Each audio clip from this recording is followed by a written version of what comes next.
حضرت ابو طفیل رحمۃ اللہ علیہ کہتے ہیں، حضرت علی رضی اللہ عنہ فرماتے تھے، انبیاء علیہ الصلوۃ والسلام کے سب سے زیادہ قریب وہ شخص ہے جو ان کے لائے ہوئے دین کو سب سے زیادہ جاننے والا ہو۔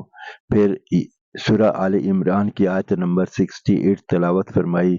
جس کا ترجمہ ہے، بلا شبہ سب آدمیوں میں زیادہ خصوصیت رکھنے والے حضرت ابراہیم علیہ السلام کے ساتھ البتہ وہ لوگ تھے جنہوں نے ان کا اتباع کیا، اور یہ نبی حضرت محمد رسول اللہ صلی اللہ علیہ وسلم ہیں، یعنی حضرت محمد صلی اللہ علیہ وسلم اور ان کا اتباع کرنے والے صحابہ، اس لیے تم ان کو تبدیل نہ کرو۔ لہذا محمد صلی اللہ علیہ وسلم کا وہ دوست ہے جو اللہ کی اطاعت کرے، اور حضرت محمد رسول اللہ صلی اللہ علیہ وسلم کا دشمن وہ ہے جو اللہ کی نافرمانی کرے، اگرچہ وہ حضور صلی اللہ علیہ وسلم کا قریبی رشتہ دار ہی کیوں نہ ہو۔ حضرت کمیل بن زیاد رحمۃ اللہ علیہ کہتے ہیں، حضرت علی رضی اللہ عنہ نے میرا ہاتھ پکڑ کر مجھے صحرا کی طرف لے چلے۔ جب ہم صحرا میں پہنچ گئے تو حضرت علی رضی اللہ عنہ بیٹھ گئے اور ایک لمبا سانس لے کر فرمایا، اے کمیل، دل برتن ہے، ان میں بہترین برتن وہ ہے جو اپنے اندر کی چیز کو زیادہ محفوظ رکھنے والا ہو۔ میں تمہیں جو بات کہہ رہا ہوں وہ یاد رکھنا۔ انسان تین قسم کے ہیں، ایک عالم ربانی، دوسرے وہ علم حاصل کرنے والا جو نجات کے راستے پر چل رہا ہے، تیسرے وہ کمینے اور رذیل لوگ جو ہر شور مچانے والے کے پیچھے چل پڑتے ہیں، جدھر کی ہوا چلے ادھر کو ہی رخ کر لیتے ہیں، نہ تو علم کے نور سے کچھ روشنی حاصل کی اور نہ کسی مضبوط مددگار کی پناہ حاصل کی۔ علم مال سے بہتر ہے، علم تمہاری حفاظت کرتا ہے اور مال کی حفاظت تمہیں کرنی پڑتی ہے۔ علم عمل کرنے سے بڑھتا ہے اور مال خرچ کرنے سے گھٹتا ہے۔ عالم کی محبت دین ہے جس کا اللہ کے ہاں سے بدلہ ملے گا۔ علم کی وجہ سے عالم کی زندگی میں اس کی بات مانی جاتی ہے اور اس کے مرنے کے بعد اس کا اچھائی سے تذکرہ کیا جاتا ہے۔ جب مال چلا جاتا ہے تو مال کی کارکردگی اور مال کی بنیاد پر چلنے والے کام بھی ختم ہو جاتے ہیں۔ مال کے خزانہ جمع کرنے والے زندہ بھی ہوں تو وہ روح اور دل کے اعتبار سے مردہ شمار ہوتے ہیں، اور علماء مرنے کے بعد بھی جب تک زمانہ باقی رہے گا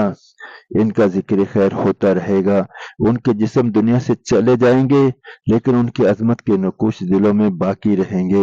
اور یہ بات غور سے سنو، اور سینے کی طرف اشارہ کر کے حضرت علی رضی اللہ عنہ نے فرمایا، اس جگہ ایک زبردست علم ہے، کاش اس علم کو اٹھانے والے مجھے مل جاتے۔ اب یا تو ایسے لوگ ملتے ہیں جن کی سمجھ تو تیز ہے لیکن تقوی اور طہارت کے نہ ہونے کی وجہ سے ان پر اطمینان نہیں، یہ دین کے اسباب کو دنیا کے لیے استعمال کرتے ہیں، اور قرآن میں اللہ تعالیٰ نے جو دلائل بیان کیے ہیں ان سے قرآن کے خلاف ہی ثابت کرتے ہیں، کیونکہ علم کا نور انہیں حاصل نہیں ہے، اور اللہ کی نعمتوں کو اس کے بندوں کے خلاف استعمال کرتے ہیں۔ یا پھر ایسے لوگ ملتے ہیں جو اہل حق کے فرما بردار تو ہیں لیکن انہیں دین کے زندہ کرنے کی کوئی سمجھ نہیں ہے۔ وہ معمولی سا شبہ پیش آتے ہی ان کے دل میں شک پیدا ہو جاتا ہے، نہ اس طرف طبیعت جمتی ہے نہ اس طرف۔ یا پھر ایسے لوگ ملتے ہیں جو لذتوں میں پڑے ہوئے ہیں اور آسانی سے خواہشات کی بات مان لیتے ہیں، یا پھر ایسے لوگ ملتے ہیں جو مال جمع کرنے اور ذخیرہ کرنے کا ہی جذبہ رکھتے ہیں، اور یہ آخری دو قسم کے انسان دین کے دائی بھی نہیں ہیں۔ پہلے دو دین کے دائی تو تھے لیکن ان میں اور خرابیاں تھیں، اور چرنے والے جانور ان دونوں کے زیادہ مشابہ ہیں، اور علم والوں کے مرنے سے علم بھی ختم ہو جائے گا، لیکن یہ بات بھی ہے کہ زمین کبھی اللہ کے ایسے بندوں سے خالی نہیں ہوتی جو اس لیے دلائل لے کر کھڑے ہوتے ہیں تاکہ اللہ کے دلائل اور واضح احکام بیکار اور معطل نہ قرار دیے جائیں۔ ان بندوں کی تعداد چاہے بہت کم ہو لیکن اللہ تعالیٰ جل شانہ کے ہاں ان درجہ سب سے بڑا ہے،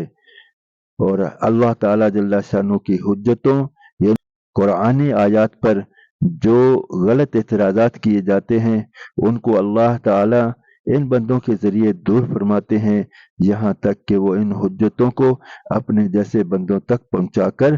ان کے دلوں میں اتار دیتے ہیں، اور کمال علم کی وجہ سے ہر امر کی حقیقت ان پر واضح ہو جاتی ہے، اور جس امر کی حقیقت عیش و عشرت والوں کو دشوار نظر آتی ہے وہ ان کے لیے بہت آسان ہوتی ہے، اور جن کاموں سے جاہل لوگ گھبراتے ہیں اور وحشت محسوس کرتے ہیں، ان میں ان کا دل لگتا ہے۔ یہ لوگ اپنے بدن سے تو دنیا میں رہتے ہیں لیکن ان کی روحوں کا تعلق منظر اعلیٰ یعنی آخرت سے ہوتا ہے۔ یہی لوگ حق تعالی جل شانہ کی زمین پر اس کے خلیفہ ہیں اور ان کے دین کے دائی ہیں۔ ہائے ہائے، مجھے ان لوگوں کو دیکھنے کا کتنا شوق ہے۔ میں اپنے لیے تمہارے لیے اللہ سے استغفار کرتا ہوں، اب اگر تم چاہو تو جا سکتے ہو۔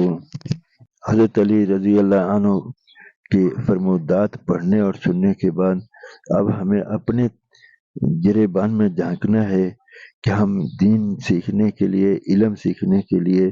کتنا وقت دیتے ہیں اور کتنی قربانی کرتے ہیں، اور دنیاوی مشاغل کے لیے کتنا وقت ضائع کرتے ہیں۔ اصل چیز جو ہمارے کام آنے والی ہے وہ دین ہے،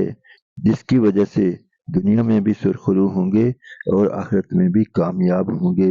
اور بڑے لوگوں کی تابعداری کر کے ہم بڑوں کے قریب اور ان کے پڑوس تک پہنچ پائیں گے، ورنہ اور کوئی ایسی صورت نہیں کہ ہم بڑوں تک پہنچ پائیں۔